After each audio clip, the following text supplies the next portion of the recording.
நபிகள் நாயகம் ஸல்லல்லாஹு அலைஹி வஸல்லம் அவர்களினுடைய மஸ்ஜிதிற்கு எப்பொழுதும் ஒரு தகப்பன் தன் மகனை அழைத்து கொண்டே வருவார்.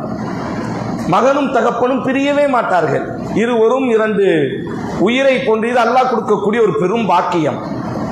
சில நேரங்களில் மட்டும்தான் தகப்பனுக்கும் மகனுக்குமான உறவு என்பது சிறுபிராயத்திலேயே நட்பாகவே மாறிவிடும். இது அல்லாஹ் கொடுக்கக்கூடிய ஒரு பெரிய அருள்.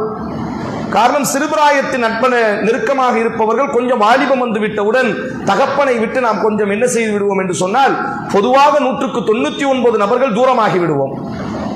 ஆனால் சிலருக்கு அல்லாஹ் கொடுக்கக்கூடிய ஒரு பாக்கியம் என்னவென்று சொன்னால், தகப்பன் தான் முதல் நண்பனாக தோழனாகவே அல்லாஹ் பாவிக்கக்கூடிய ஒரு சூழலை ஏற்படுத்தி விடுவான். அப்படி ஒரு நபி தோழர் அவர்.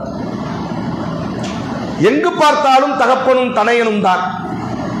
மஸ்ஜிதிற்குள் வந்தாலும் சரி, மஸ்ஜிதை விட்டு வெளியே சென்றாலும் சரி, கடை வீதிகளுக்கு சென்றாலும் சரி, எல்லோருக்கும் தெரியும் தகப்பனும் மகனும் இப்படித்தான் இருக்க வேண்டும் என்று எல்லோரும் ஆச்சரியப்படக்கூடிய அளவிற்கு உடலால் இரண்டாக இருந்தாலும் உயிரால் ஒன்றுபட்ட ஜீவன்களாக மதீனாவிலே அப்படி ஒரு தோழர் இருந்தார்.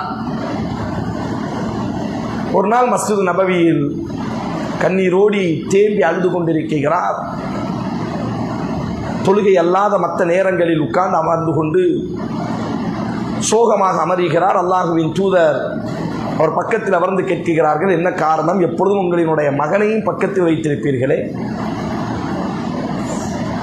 மாத்த இபினி, என்னுடைய மகன் மரணித்து விட்டார். அந்த இழப்பை என்னால் தாங்கிக் கொள்ளவே முடியவில்லை. எப்படி என்னால் எதிர்கொள்ள முடியும்? பெத்தெடுத்த மகன் என்பதை தாண்டி ஒரு நொடியேனும் பிரியாத ஜீவன் அந்த ஜீவன் எனக்கு. எல்லோரும் தகப்பனும் மகனுமாக வாழ்ந்திருக்கலாம், ஆனால் என்னுடைய வாழ்க்கை கொஞ்சம் வித்தியாசமானது. ரசூலுக்கும் தெரியும் அது. சிறிது நேரம் அமைதிக்கு பிறகு அல்லாஹுவின் தூதர் ஸல்லல்லாஹு அலைஹி வஸல்லம் சொன்னார்கள், உங்களுக்கு நான் ஒன்றை சொல்லட்டுமா? நாளைக்கு நீங்கள் மரணித்து மஹ்ஷர் மைதானத்தில் நிற்கும் பொழுது உங்களது மகனார் சுவனத்தின் வாசலிலே உங்களை எதிர்பார்த்து நின்று கொண்டிருந்தால் உங்களால் பொருந்திக் கொள்ள முடியுமா? நீங்கள் ஏற்றுக்கொள்வீர்களா?